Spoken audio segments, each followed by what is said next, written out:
We'll start with that opening statement from Coach and then open up for questions. Yeah, good morning.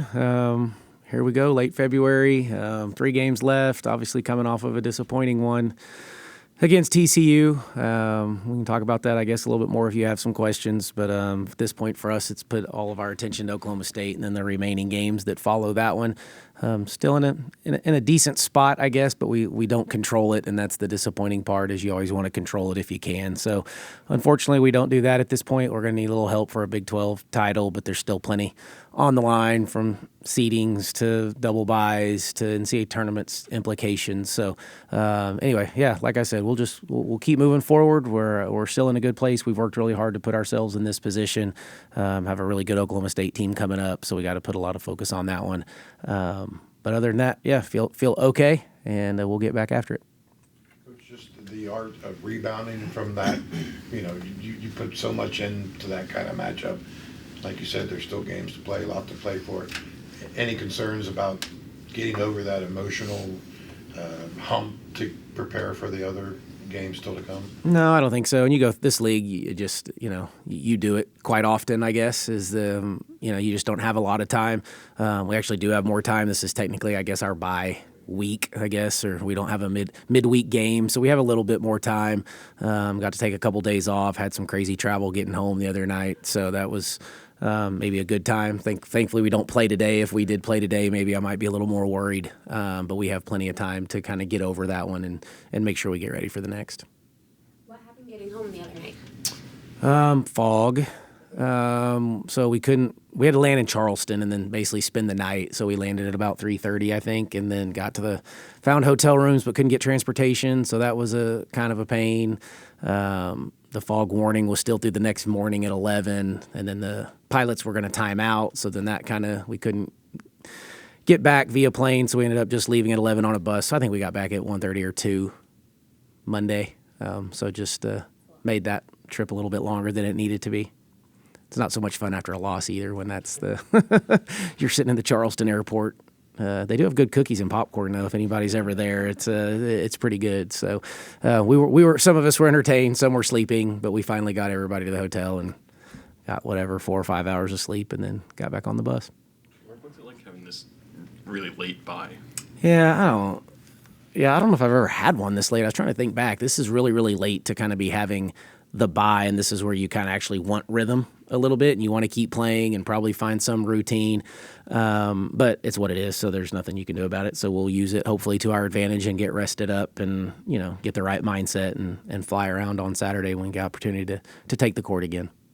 First half against TCU, Riley had a couple of pick and pop threes that work where she either ghosted or faked the screen or came off of it and hit. And second half, I don't think she played at all. Was that something that TCU was doing that you saw, or what happened there? Yeah, probably a dumb coaching move on my part, to be honest, more than anything else. Yeah, she did offensively, hit some shots, obviously, yeah, and she can stretch the floor, and we probably should have given that another look. It did work, obviously in the first half a little bit, to our advantage. We weren't rebounding it great, though, so we wanted size. We thought Mimi would get going, or playing with CC. We had some rationale to it, but obviously looking back at it now, it's pretty easy to say, yeah, I probably should have gone back to that one. And that one, there's really no one to blame other than me on that one. Riley did what she was supposed to do. Need her to rebound and rotate and do a few other things that maybe she didn't do as well as I would have liked, but that's still not any reason as to why she shouldn't have been out there. Understandably, that changes the look of your team a lot when she's at a 4 versus Mimi and Carter and Cece inside. Is that just a decision you've got to make? Yeah, we're going to try this, or is it almost always game, flow and considerations that help drive that decision? Yeah, I think they're usually matchup-driven decisions, whether that's an offensive matchup that you like or a defensive matchup that you maybe don't like or do like, depending on personnel and their length and size and rebounding ability is something that we had talked about going in, and we wanted to make sure we could match that or exceed it if possible. We didn't. They out-rebounded us a little bit. Nothing that was crazy. But just, needed a little more interior, we thought, scoring. But, we didn't stretch it and make enough threes either. So, it didn't work either way. So yeah, it's one that we'll sit here and evaluate and try to figure out. Oklahoma State's offense, does it present any unique challenges to your defense that, maybe you haven't seen yet? I mean, they obviously put up a lot of points. Yeah, no, this is, I think, the best offensive group from an efficiency standpoint, it looks like, that's in our league. They're phenomenal in transition. They can space you. They'll play small, too, at times and almost play 5 guards and, make you defend all over the perimeter. And they do shoot the three, and they can make quite a few of them, but they can get to the rim and, score different ways. But they're elite in transition. They're elite in their shot making. So, yeah, no, this is a really, really good offensive team. Maybe Villanova-ish, honestly. Probably it would maybe be a comparable at this point. And there's probably a few more in our league, too. But that's the one that comes to mind just because of the versatility of, lots of different ball handlers and different people bring it up, and they're in different spots in transition. So, yeah, they'll put some pressure on our defense for sure. What did TCU do on Jordan? I don't know if they did anything particular. She probably wasn't aggressive as we would have liked her to be offensively, and only had 5 shots, and 4 of which were threes, and so we didn't get her downhill as much as we like. Some of their length may have had something to do with that. I haven't talked to Jordan completely about it yet. They were going under some ball screens that, I thought she had been shooting it really well, and we just didn't make them pay for doing that. And I think if maybe a couple of those had gone, she would have either kept shooting them, right, or maybe that now changes the game plan. You got to go over her, and then she can get to the rim maybe a little bit. Thought she had some good passes a couple times early in the first half for sure, and then we just could never quite get her in a rhythm in the second half. Looking at the rankings this morning, and there's 2 teams in the top 10, one of which you guys beat with 5 players. The other one, Ohio State, that game could have gone either way. Obviously the TCU games, one game goes to the buzzer, you beat Baylor, but I would imagine that whatever happens for you guys in the postseason, from a scheduling standpoint, what you guys have experienced this year, probably make you feel pretty comfortable, I think, come March, if that's correct. I mean, Yeah, more comfortable than it has in the past, for sure. But that was the idea with the conference, or the non-conference schedule, was to try to put us in position when we get here that we have some quality wins, quality opponents. Strength of schedule is, up there, which I think it sits in a pretty good spot right now. So the computers, I think, like us, and we have some production there. We actually need, if we're close with a couple other opponents too, if they'll win a couple games, it may change even like the quad win or loss for that matter, depending on who it is. So, there's still a lot going on, a lot to play for. We just need to keep winning. We need to find quality wins. Obviously, Oklahoma State coming here will be a big-time quality opponent. And then, finish the 2 regular season games, and then you get conference tournament opportunities when you get there, and then hopefully, obviously, the NCAA tournament. But, I think we've put ourselves in a pretty good shot. Obviously, we gave a couple of those away, that we would have liked to have had, and that might have changed the whole dynamic of this. But I think we're right there on that 4-5, 5-4, I guess, seed line. If we can do something here, late, I think it gives us a chance in the NCAA tournament to get a home game. But I think we got to probably do something pretty special here to finish. in my opinion, the last couple of years, the computers always seem to like what you've put out there on your resume, even the last couple of years. But then, in my opinion, the committee kind of told a different story. Are you worried about anything like that happening again this year? No, Because well, it I seems like don't- your resume is. Yeah, there's nothing we can do. I don't know that you can really do much about it. I don't know if it was human or computer. I think the computers like us more this year than they have, though, in the past, from some of the metrics and strength of schedules, and now we have wins above the bubble, those types of things that some of those weren't great. Our non-conference strength of schedule wasn't particularly good, or as good. It was okay, but not as good as it is this year. So that's what I mean. I think we have a few more things going in our favor. And yes, hopefully the human component knows a little bit more about us and understands the type of program, and they're seeing some of the wins or the close losses that we have. So, I think we're in a good spot, but you always want more as a coach. That's just kind of the way it works. This bye week, if you had played today, how many extra off days do you get now this week? Well, you don't. I mean, you get one. I mean, we're required to take the one. And we can choose to give more. you get time off. when Yeah, you I mean, yeah, we got 2 days. I mean, we took 2 consecutive days off this week, which we haven't been able to do in quite some time.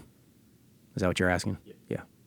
One of those used for the bus ride. It was, yeah. Unfortunately, it was, and so that did count as one of those, or maybe doesn't even technically count. So then we were probably forced to take another one off. But yeah, and it probably took us a couple days to kind of get over. It just messes up your whole sleep cycle and system when you do that. And I mean, a couple of them just didn't even go to sleep. They just went and worked out when we got to the hotel at 6 a.m. and then got back on the bus at 11 and went about their day. And then you try to make it up at night a little bit. So again, so I haven't seen them really since we got off the bus. So hopefully we'll be all right today when we see them. Mark, your records and resumes to this point in the year, last 3 years, have been pretty similar. In what ways do you think that this year's team is maybe better constructed for a deep postseason run comparing to the last 2 years? Yeah, I mean, they're different. I don't know if it's better or worse yet. I guess you can ask me that when it's officially over. What we've shown throughout, that we're a little bit better rebounding team than we've ever been. At times we can score in the paint a little bit better, although we didn't at TCU, but traditionally we've been a little bit better there.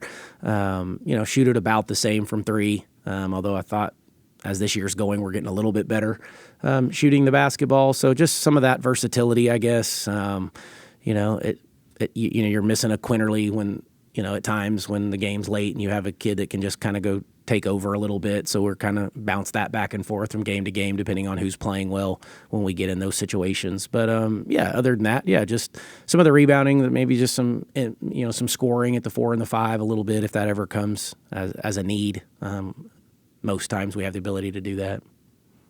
She has obviously shown you a lot of good things throughout the course of the year, but the TCU game, did she show you, just the way she kind of stepped up in that game? Yeah, and she's done that several times, a lot of times throughout the year. She's just the kid's just not scared. Like, she doesn't care if you're 6'7" and a shot blocker. She's going to play the same way, and to her credit, I thought she settled us in early because of her, kind of attack mindset. I mean, we didn't shoot a lot of free throws. I think we took, 11 or something, maybe a little bit more, but she took 8 of them. I do know that.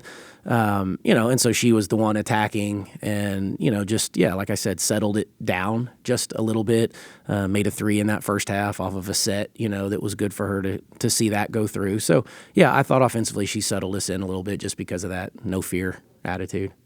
How do players kind of get to that style where, she's not afraid, right? Like, she's never been afraid all year? How do players develop that kind of mindset? Yeah, I think you just sometimes have it. I think it's just like if you're a competitor, you're a competitor. It's hard to for me to coach kids that want to compete. I think you either are a competitor or you're not. You can force them to work hard. You can put time on clocks to make them run faster. You can set up drills to make it a little more difficult, but I can't necessarily pull out the competitiveness of them all the time.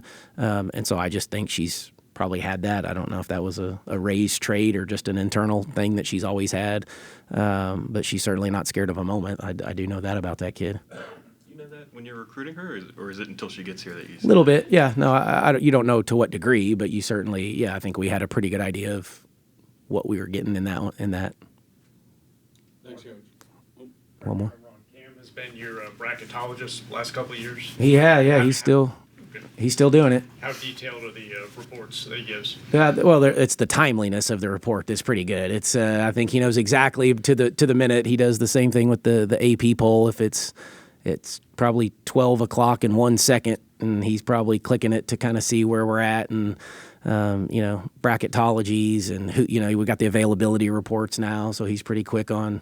He's figured out how to get that one. It may not even be our game. He's just to let us know. So he's all in. He wants to be a coach. He loves it. He's invested in it. So we'll let him keep rolling with it. I've had to kind of tame him down on some of his yelling at the officials a little bit because he gets going there too. But he's just he's so invested, and that's what you love about him is his passion. So we'll let him keep rolling. So did you have a follow up to that, Joe, or is that good? That was good. Okay. Thanks, everybody.